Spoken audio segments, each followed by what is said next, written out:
믿거나 말거나 실화괴담들. 첫 번째 이야기, 80년대에 소름 끼치는 여성. 이 이야기는 1981년 서울에서 일어난 교통사고로부터 시작된다. 한국 현대사의 1981년은 많은 의미를 가진 시기이기도 하다. 오죽하면 1981년도 100원짜리 동전도 전무후무할까. 이 어수선한 시기에 지금도 믿기 힘든 사건이 하나 있어 회상해본다. 거짓말 또는 과장이라는 말로 애써 외면할지 모르겠지만 분명 나의 두 눈으로 확인했고 또한 수십 년이 지난 지금도 생생히 기억날 만큼 충격적이었다.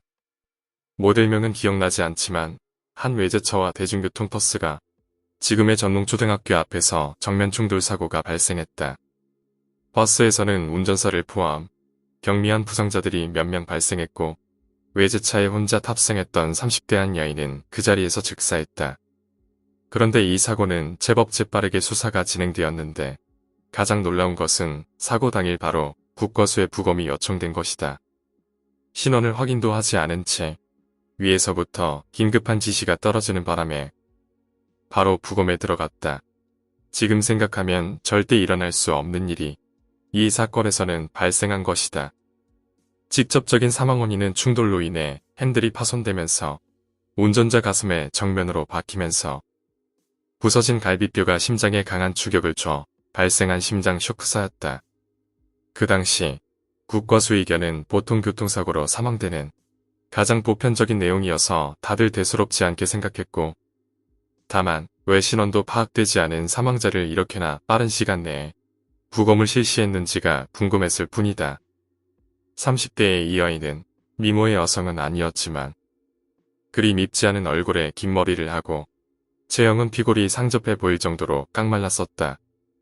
소지품에 대한 정보는 없었기에 본 이야기에서는 생략하겠다. 그런데 문제는 부검 후 사망 결과를 확정지은 뒤 벌어졌다. 심장을 절개하고 부서진 갈비뼈와 심장 상태를 파악한 후인데 벼랑간 이 여자가 수술대 위에서 벌떡 일어선 것이다. 그 당시 부검에 참여했던 사람들은 아무도 움직일 수 없었다. 1981년도가 무슨 조선시대도 아니고 이런 믿기 어려운 광경이 벌어지다니. 네 사람은 그 자리에 멈춰섰고 결국 주저앉고 말았다. 현대의학으로 심장은 멈췄고 분명 이 여인은 사망했다. 아니, 살아있다 한데 이미 흉부를 절개해 모든 내장을 드러낸 상태인데 이럴 수 있을까? 아니, 이건 꿈일 것이다. 악몽 말이다. 그러나 수술대 위에 벌떡 일어난 이 여자는 네 사람을 한 명 한 명 둘러보기까지 했다. 아직도 생생한 그 얼굴. 너무 마른 탓에 목각 인형을 깎아놓은 그 뼈 구조가 적나라하게 보였고 얼굴에 비해 큰 눈동자는 죽은 동태 눈알처럼 초점없이 이리저리 회전 운동을 반복했다. 그런데 더욱 충격적인 것은 이 여자의 행동이었다. 자신의 내부 기관으로 손가락을 집어넣더니 무언가를 찾듯 이리저리 들쑤시는 것이었다. 가슴은 절개된 채 표피와 갈비뼈가 고스란히 바깥으로 노출되어 있었고 손가락은 내부 기관들을 헤집고 있었다. 다행히 얼굴은 말끔하게 알코올로 소독했기 때문에 오히려 깨끗해 보였다. 부검실에는 단 하나의 소리만 들려왔다. 찌걱찌걱거리며 뭔가 질퍽거리는 진흙 속을 나뭇가지로 휘젓는 소리. 그 질퍽거리는 소리는 부검실 전체를 뒤흔들었다. 여자는 마음대로 잘 안 되는지 두 다리를 더 벌린 후 후벼대기 시작했다. 1분쯤 흘렀을까.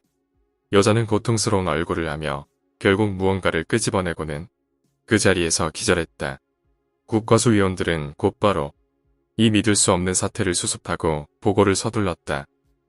이 여성이 꺼낸 그것은 핏덩어리인지 뭔지 모를 검붉은 덩어리 같은 게 여자의 손에 쥐어져 있었고 숨도 못 쉬었던 네 사람은 이제서야 정신을 차린 듯 그 여인에게 다가갔다. 이건 꿈이다. 나는 지금 악몽을 꾸고 있다. 요새 너무 무리를 한 거야. 좀 쉬면서 해야 되는데. 기억이 정확하다면 보통 지우개 정도의 크기의 금을 녹여 만든 상자였다. 보통 담배 크기의 4분의 1만한 크기로 그건 분명 순금으로 만든 것이었다. 여자의 손에서 그 상자를 집어들고 보니 말 그대로 집육면체의 덩어리에 불과했고 어디서 지시가 떨어졌는지 그 여자는 몇 분도 안 돼요. 바로 어디론가 옮겨지고 마무리되었다. 당시 소문에 의하면 그 상자를 녹여보니 금속에 다이아몬드가 있었다는데 수십 년간 이쪽 생활을 하면서도 나는 평생 잊지 못할 일을 겪었고 지금도 그 여인의 눈동자와 그걸 끄집어내려 휘젓던 소리가 생생하다. 두 번째 이야기, 1900년대 초반 죽은 자의 증언. 1918년 미국의 웨스트 버지니아주에서는 메리조나 하스터라는 중년 여성이 자신의 사위가 딸을 죽였다며 살인죄로 고소한 사건이 있었습니다. 이 사건의 재판 과정에 있었던 특이한 일에 대한 이야기입니다. 1917년경 메리의 딸 엘브라는 사고로 다리를 절게 되어 25살이 되도록 시집을 가지 못했습니다.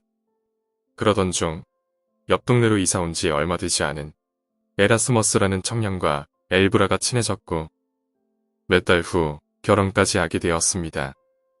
당시 에라스머스는 직업도 없었고 가족도 없었으며 과거의 행적 또한 알 길이 없어 메리는 결혼을 반대했었지만 그가 좋다는 딸을 차마 외면할 수 없어 끝내 허락을 하게 되었습니다. 메리는 사위에게 가게를 하나 장만해 주었고 딸은 남편을 따라 남편이 이사온 옆 동네에서 살게 되었습니다. 그리고 일주일에 한 번 메리를 만나기 위해 찾아왔었고요. 그런데 결혼한 지 2개월쯤 지났을까요?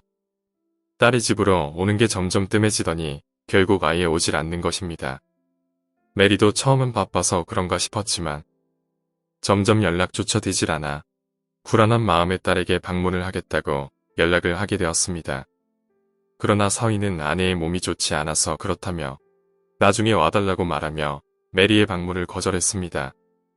메리는 불안한 마음이 들었지만 괜한 걱정을 하는 게 아닌가 싶기도 하여 그러겠다고 말했습니다. 시간이 흘러 크리스마스가 다가와 메리는 딸과 사위를 집에 초대했습니다. 하지만 그날도 부부는 오지 않았습니다. 1월이 되고 메리에게 돌아온 건 청천벽력과 같은 엘브라의 사망 소식이었습니다. 딸의 죽음을 처음 발견한 사람은 톰 존스라는 가게 자파부였는데 에라스머스의 부탁을 받아 집에 물건을 가져갔다가 엘브라가 바닥에 쓰러져 죽어있는 모습을 보고 에라스머스에게 급히 뛰어가 사망 소식을 전했다고 합니다. 그리고 바로 동네 의사를 찾아가 엘브라의 죽음을 말하고 의사와 함께 집을 찾아갔는데 1층에 죽어있던 엘브라의 옷이 말끔하게 갈아입혀진 채 2층 침대로 옮겨져 있었다고 합니다. 의사는 엘브라의 사인을 밝혀야 하니 미안하지만 잠시만 자리를 비켜달라고 요청했지만 에라스머스는 울면서 편히 갈 수 있게 아내의 몸에 다른 것은 하지 말아 달라며 의사의 조사를 반대했습니다. 딸의 죽음을 전해들은 메리는 충격을 받았지만 가까스로 힘을 내어 딸의 시신을 보기 위해 찾아갔습니다. 딸의 시신을 본 메리는 슬픔을 이기지 못하고 결국 쓰러지고 말았습니다. 얼마 후 엘브라의 장례식이 시작되었습니다. 메리는 이웃으로부터 그간 딸의 행적을 들을 수 있었는데 남편에게 구타를 당했다던가 하는 등 딸의 결혼 생활이 결코 행복하지 못했다는 걸 알게 되었습니다. 이웃들은 하나같이 에라스머스가 엘브라를 죽인 거라 수군댔지만 증거가 없었습니다. 에라스머스는 장례식이 끝나자마자 어디론가 모습을 감추었고 메리는 그런 사위가 원망스러워 매일 밤을 울면서 잠을 청했습니다.